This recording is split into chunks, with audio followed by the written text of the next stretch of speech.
ہمدرد ہیں.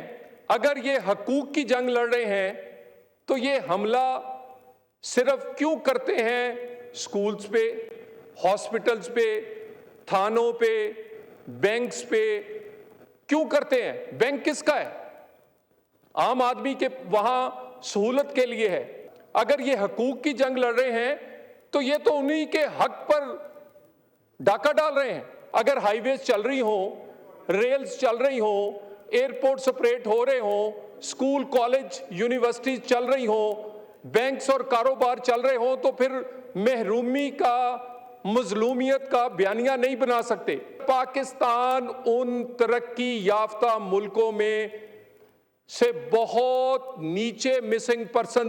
بلوچستان میں دہشت گرد حملوں کی عالمی سطح پر مذمت. بھارت اور فتنہ ہندوستان کا گٹھ جوڑ ایک بار پھر سے بے نقاب ہو گیا ہے. امریکہ, چین, روس, برطانیہ, سعودی عرب, ترکیہ, متحدہ عرب امارات سمیت دیگر ممالک کی جانب سے واقعے کی شدید مذمت کی گئی. ماہرین کا کہنا ہے کہ بھارتی پراکسی نیٹ ورک کا مقصد بلوچستان میں امن, ترقی, عوامی فلاحی منصوبوں کو نقصان پہنچانا ہے. بھارت اور فتنہ ہندوستان کا گٹھ جوڑ ایک بار پھر بے نقاب. بلوچستان میں دہشت گرد حملوں کی عالمی سطح پر مذمت. امریکہ, چین, روس, برطانیہ, سعودی عرب, ترکیہ, متحدہ عرب امارات سمیت دیگر ممالک نے دہشت گردی کی شدید مذمت کی ہے. امریکہ کی چارج ڈی افیئر نٹالی بیکر نے کہا, امریکہ شدید مذمت اور پاکستان کے ساتھ اظہار یکجہتی کرتا ہے. چین کی شدید مذمت. واضح کیا کہ چائنا ہر قسم کی دہشت گردی مخالفت کرتے ہوئے پاکستان کی مکمل حمایت جاری رکھے. روس, سعودی عرب, برطانیہ کا کہنا ہے کہ دہشت گرد حملوں کی مذمت کرتے ہوئے امن و سلامتی کے لیے پاکستان کے ساتھ ہیں. دوسری جانب بھارتی میڈیا اور اس سے جڑے سوشل میڈیا اکاؤنٹس پر دہشت گرد حملوں کے فوراً بعد گمراہ کن پروپیگنڈا شروع کیا گیا. ماہرین کے مطابق انڈیا خطے میں بدامنی اور عدم استحکام کے لیے دہشت گرد تنظیموں کی مسلسل پشت پناہی کر رہا ہے.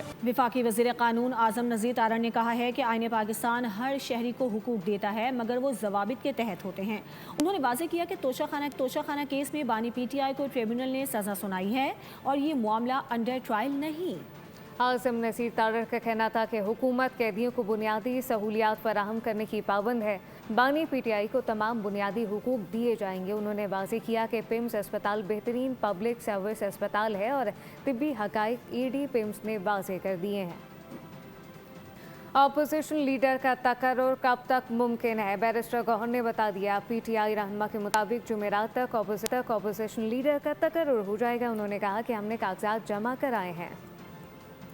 انہوں نے یہ بھی واضح کیا کہ بانی پی ٹی آئی میں کوئی فارورڈ بلاک نہیں ہے اور بانی کے فیصلوں کو کوئی ایپیکس کمیٹی تبدیل نہیں کر سکتی. بسنت سے متعلق حفاظتی اقدامات کے حوالے سے وزیر اعلیٰ پنجاب نے عوام کو آگاہ کر دیا ہے. مریم نواز نے کہا ہے کہ بسنت پنجاب کا ایک خوبصورت تہوار ہے. عوام میں جوش و خروش دیدنی ہے. اسے محفوظ بنانے کے ہر ممکن اقدامات کر رہے ہیں اور اس سلسلے میں کنٹرول روم بھی قائم کیا گیا ہے. مانیٹرنگ کا مربوط نظام موجود ہے. اس کے ساتھ انہوں نے واضح کیا پنجابی زبان کے فروغ کے لیے بھی اقدامات کرنے کا اعلان کرتے ہیں. ہم نے کوشش پوری کی ہے کہ بسنت کو محفوظ ترین, سیف ترین بنایا جائے پنجاب کے اور خصوصاً لاہور کے عوام کے لیے. لاہور کے اندر خصوصاً پچھلے کئی دنوں میں جب سے بسنت کی تیاری کی جا رہی ہے اس میں اربوں روپے کا بزنس ہوا ہے. میں نے ایک جو ایس او پی ہے, ایک سیفٹی پروٹوکول جو ہے وہ میں نے خود ایگزامن کیا ہے. پوری کمپلیٹ امپلیمنٹیشن ہم نے انشور کی ہے.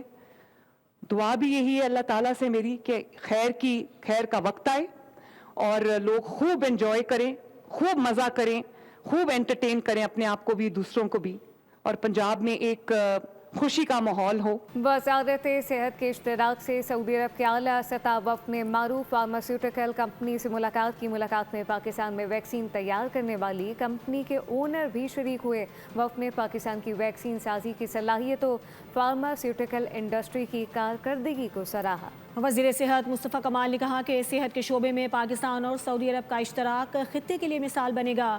مقامی ویکسین تیاری سے قیمتی زر مبادلہ بچایا جا سکے گا. ویکسین تیار کرنے کے لیے تمام تر عملی اقدامات کو یقینی بنا رہے ہیں. بابرکت شب کا ذکر کریں گے. شب بارات کے لیے کراچی کے شہری اپنے پیاروں کی قبروں پر فاتحہ خوانی کے لیے قبرستانوں کا رخ کر رہے ہیں. اس وقت طارق روڈ قبرستان پر کیا انتظامات کیے گئے ہیں, بات کریں گے اپنے نمائندے کفیل احمد سے. جی کفیل. یہ شب برات کو اللہ کی طرف سے جو ہے وہ رحمت بخشش اور جو نزول کی رات قرار دیا گیا ہے، عنایات کی جو نزول ہے اس کی رات قرار دیا گیا ہے۔ اگر ہم بات کر لیں، میں اس وقت رپورٹ کر رہا ہوں طارق روڈ قبرستان سے، اور اس وقت بھی بڑی تعداد میں جو ہے وہ لوگ اپنے پیاروں کی قبروں پر جو ہے وہ جا رہے ہیں اور وہاں پر ذکر و اذکار کر رہے ہیں اور پھول چڑھا رہے ہیں اور جو ہے وہ دعائیں کر رہے ہیں۔ معین بابا صاحب میرے ساتھ موجود ہیں۔ معین صاحب، کیا کہنا چاہیں گے آج کی رات کے حوالے سے اور اوور آل بات کیے گئے ہیں، کیا کہیں گے؟ بسم اللہ الرحمن الرحیم۔ الحمدللہ آج انتظامات بہت اچھے کیے گئے ہیں، یہاں پہ بہت اچھا سیٹ اپ بنایا ہے، لائٹوں کا بھی اچھا سیٹ اپ کیا ہے یہاں پہ طارق روڈ قبرستان کے اندر ماشاءاللہ۔ اور یہاں پہ ہماری امی جان کا دربار بھی ہے اور کافی یہاں پہ ولیوں کا بھی ہے، اللہ کے ولی بھی ہیں سچے، اور آج کی رات یہاں پر آنا بہت ضروری ہے کیونکہ آج کی رات ہمارے بزرگوں سے سنا ہے کہ قبرستان جانا چاہیے کیونکہ یہ مردوں کی عید ہوتی ہے اور عید کے دن سے ملاقات کے لیے جانا چاہیے، اور جو بھی اپنے پیاروں سے ملنے کے لیے آتے ہیں اللہ تعالیٰ ان سب کو اس بات کی ہدایت دے کہ سب کے سب یہاں پر آئیں اور اپنے پیاروں کی قبر میں فاتحہ پڑھیں۔ ٹھیک ہے جی، یہ معین بابا صاحب میرے ساتھ موجود تھے۔ اگر ہم بات کر لیں مجموعی طور پر تھوڑا سا چنیسر جو میونسپل کارپوریشن ہے اس کی طرف سے جو ہے وہ یہاں کیمپ لگایا گیا، اس کے علاوہ MQM پاکستان کی جانب سے جبکہ سنی تحریک کی جانب سے بھی جو ہے وہ یہاں کیمپ جو ہے وہ لگایا گیا ہے۔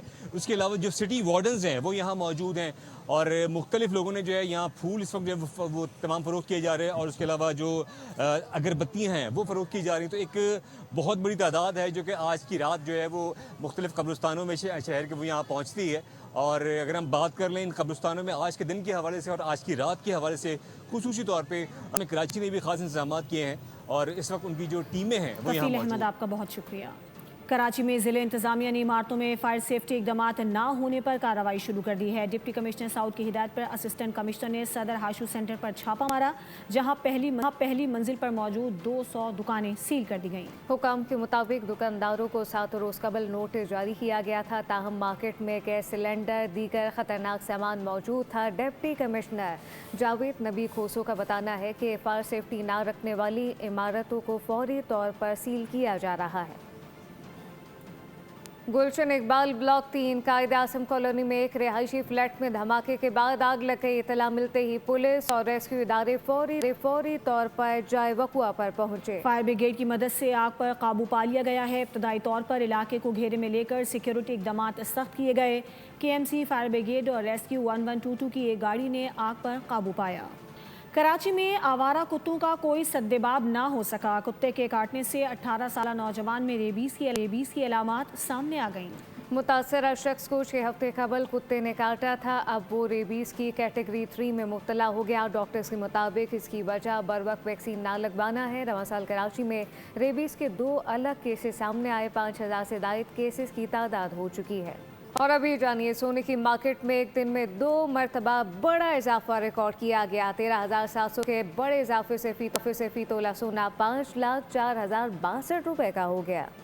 چمکتی دھات نایاب ہونے لگی، سونے کی قیمتوں میں بڑا اضافہ ریکارڈ کیا گیا۔ ایک دن میں 2 مرتبہ دام بڑھائے گئے۔ مقامی صرافہ مارکیٹ دن میں آخری بار 13,700 روپے اضافے کے ساتھ سودے ہوئے، جس سے ایک تولہ 5,04,062 روپے کا ہو گیا۔ عالمی گولڈ مارکیٹ میں سونا $137 بڑھ کر $4,813 فی اونس پر پہنچ گیا۔ چاندی 416 روپے اضافے سے 8,821 روپے فی تولہ ہو گئی۔ ماہرین کا کہنا ہے کہ بڑے ممالک سمیت تمام ممالک کے سینٹرل بینکس اپنے ذخائر ڈالر کے بجائے سونے میں محفوظ کر رہے ہیں، اس وجہ سے سونا مہنگا ہو رہا ہے۔ پاکستان کے 67% لوگوں کے نزدیک سرکاری اداروں میں رشوت عام ہے۔ غیر قانونی دولت سازی 59% نے مسئلہ قرار دیا۔ پاکستان میں شفافیت اور احتساب سے متعلق اہم سروے رپورٹ سامنے آ گئی۔ FPCCI کی جانب سے کروائے گئے سروے میں پنجاب اور خیبر پختونخوا بھی نمایاں ہیں۔ Federation of Pakistan chambers of commerce and industry FPCCI نے پاکستان میں شفافیت اور احتساب سے متعلق ملک کی سروے کے نتائج جاری کر دیے۔ یہ سروے معروف ادارے IPSOS کے تحت کروائے گئے۔ سروے کو ITAP کا نام دیا گیا، جس میں بدعنوانی پر عوامی تاثر اور تجربات کا تقابلی جائزہ لیا گیا۔ سروے کا مقصد ملک میں بدعنوانی سے متعلق عوامی تاثر اور ذاتی تجربات کا تقابلی جائزہ لینا تھا۔ سوالوں کے جوابات کسی سرپرائز سے کم نہیں۔ 67% شہریوں نے کہا انہیں عملی طور پر کسی بدعنوانی کا سامنا نہیں کرنا پڑا، جبکہ 73% نے بتایا انہوں نے زندگی میں کبھی رشوت نہیں دی۔